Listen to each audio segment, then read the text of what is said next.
അങ്ങനെ ബദരീങ്ങളെ കുറിച്ച് പറയാണ്. ഇനിയോ ഇൻഉരിദ അലൈഹിമുൽ ഹലാലു മിനൽ മാലി തറകൂഹു ഖൗഫൻ മിൻ ഫസാദി ഖുലൂബിഹിം. ഹലാലായ സമ്പത്ത് തന്നെ അവർക്ക് കിട്ടിയാൽ അവരത് മാറ്റിവെക്കും. ഇത് മുഖേന എന്റെ കൽബ് മോശമായി പോകുമോ? പണം എനിക്ക് വർദ്ധിച്ചിട്ട് എന്റെ ഈമാൻ കുറഞ്ഞു പോകുമോ? തഖ്വ കുറഞ്ഞു പോകുമോ? പണം വർദ്ധിച്ചിട്ട് എനിക്ക് നിസ്കരിക്കാൻ സമയം കിട്ടാതെ വരുമോ? നിസ്കാരം മറന്നുപോകുമോ?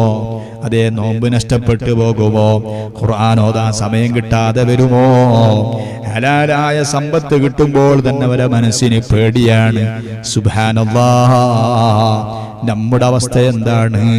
നമുക്ക് നല്ല സൗകര്യങ്ങളില്ലേ, സംവിധാനങ്ങളില്ലേ, അള്ളാഹു ജീവിക്കാനുള്ള സാമ്പത്തിക ശേഷി തന്നില്ലേ?